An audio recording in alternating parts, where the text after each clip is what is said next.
Honoured guests, ladies and gentlemen, because our city of Portsmouth has produced so many writers of so many kinds, it has been suggested that there must be something special in Portsmouth water. But it may simply be the inspiration of being in the same city as a man who is not only England's greatest known writer, but a man whose books have been made into more films than the books of any other author. In fact, one of his books, A Tale of Two Cities, has sold more copies than any other fiction book, over 200 million copies.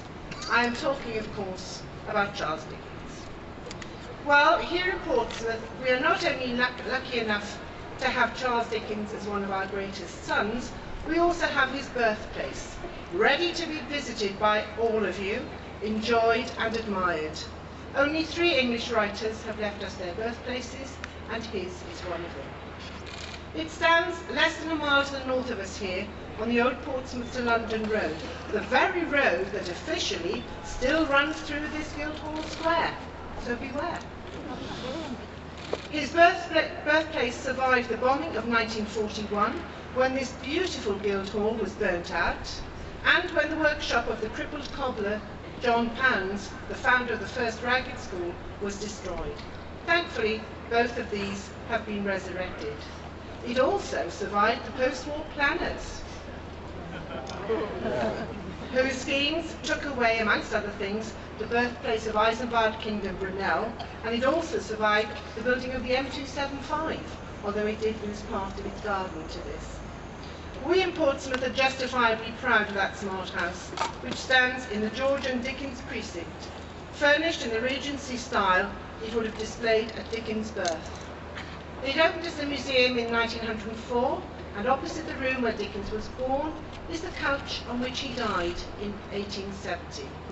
So you will easily see, ladies and gentlemen, Dickensians all, why I am so proud and privileged and pleased to accept on behalf of our city the first statue in the United Kingdom of the great man.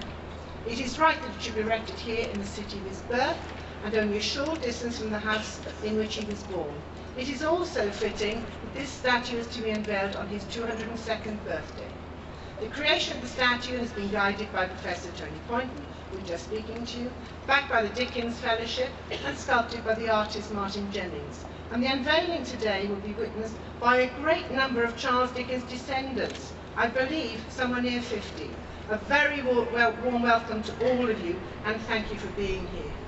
It is now my great pleasure to invite Edward Fox and his wife Joanna David to lead us in the unveiling of the statue with the assistance of Alicia Aberdeen of Charles Dickens Primary School here in Portsmouth, and Oliver Dickens, great-great-great-grandson of the great author himself. Over to Edward Fox.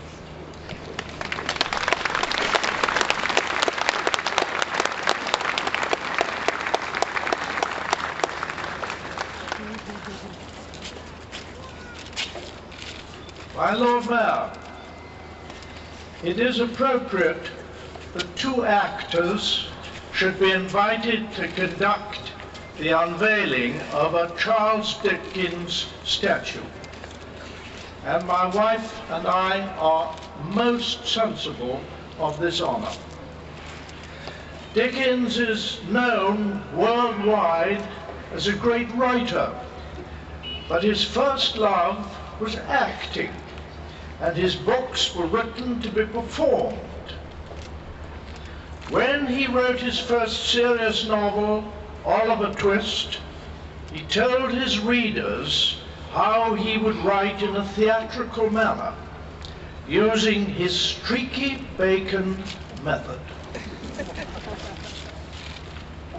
It is the custom on the stage, in all good murderous melodramas, to present the tragic and the comic scenes in as regular alteration as the layers of red and white in a side of streaky bacon. The hero sinks down on his straw bed, weighed down by fetters, and in the next scene his faithful squire regales the audience with a comic song.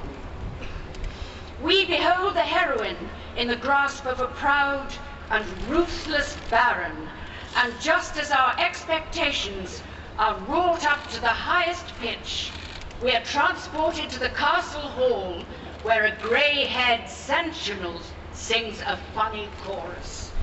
Such changes may appear absurd, but transitions in real life from well-spread boards to deathbeds and from mourning weeds to holiday garments are not a whit less startling.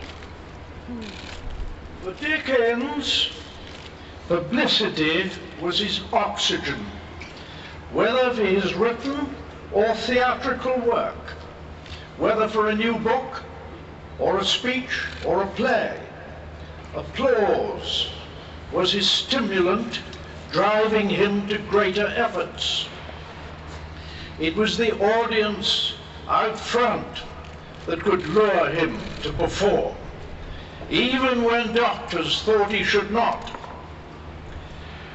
We can imagine his reaction if we could ask him to stand forth today in this Guildhall Square to perform or to read or to speak against some social evil, or speak out against.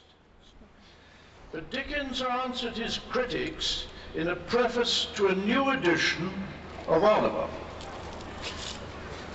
When I completed this tale, it was objected to on some high moral grounds, in some high moral quarters. It was, it seemed, a coarse, shocking circumstance that some of the characters in these pages are chosen from the most criminal and degraded of London's population. That Sikes is a thief and Fagin a receiver of stolen goods, that the boys are pickpockets and Nancy a prostitute. I have yet to learn that a lesson of the purest good may not be drawn from the vilest evil. I saw no reason why the dregs of life, so long as their speech did not offend the ear, should not serve the purpose of a moral. But Dickens was criticized for quite another reason. He made his characters too human, giving them tangible inner lives. Nancy's agony is always real. It is Fagin gives Oliver his first experience of kindness. Dickens makes us know Bill Sikes. To escape from his guilt, from himself, and from Nancy's taunting eyes, Sikes has walked miles. He is trying to sleep, trembling in every limb. When suddenly there arose a distant shouting, and springing to his feet, he rushed into the open air. The broad sky seemed to be ablaze. There were people, light and bustle. It was like new life to him. He darted straight headlong, leaping gate and fence. He came to half-dressed figures, some dragging frightened horses from the stables. Women and children shrieked. Engine pumps and hissing water added to the roar.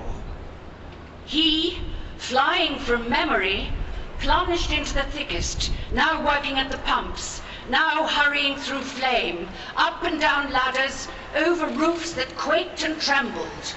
Sikes had neither weariness nor thought, till morning dawned again. But the mad excitement over, there returned with tenfold force the dreadful memory of his crime. Dickens was talking in a new and powerful voice to all the people, introducing the British to themselves. And when he died, the people had lost more than a friend. They had lost a champion. But he did not want an ostentatious funeral with public mourning and flowery tributes and some monstrosity like the Albert Memorial to be represented like Pitt the Elder in a Roman toga.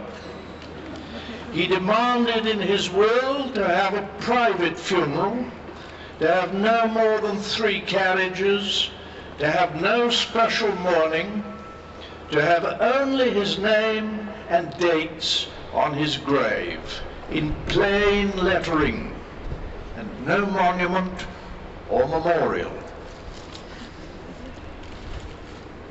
But the people wanted something different. And strangely, it was the Thunderer, the Times, a newspaper which deplored Dickens's radical views, which spoke up for them, demanding that he be buried in the Abbey, to be the only novelist in Poets' Corner. Statesmen, men of science, philanthropists, the acknowledged benefactors of their race, might pass away and yet not leave the void which will be caused by the death of Charles Dickens.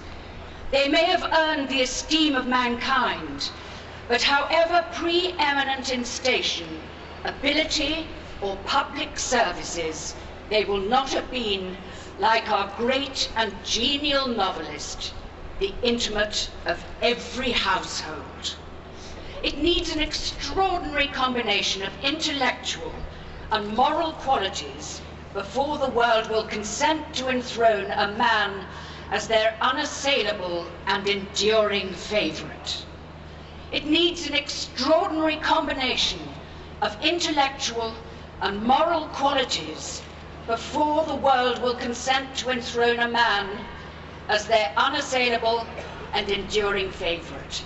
Westminster Abbey is the peculiar resting place of English literary genius, and among those whose sacred dust lies there, or whose names are inscribed on its walls, very few are more worthy than Charles Dickens of such a home. Fewer still, we believe, will be regarded with more honor as time passes and his greatness grows upon us. What a forecast was that? Reborn on Friday the 7th of February 2014 on the very road where he first saw light, on Friday the 7th of February 1812, along with all those wonderful characters. And, my Lord Mayor, we stand in anticipation to see if we and these 2 gentlemen have done justice to his writing, to his theatricality, and to his championing of his people. Let the unveiling commence.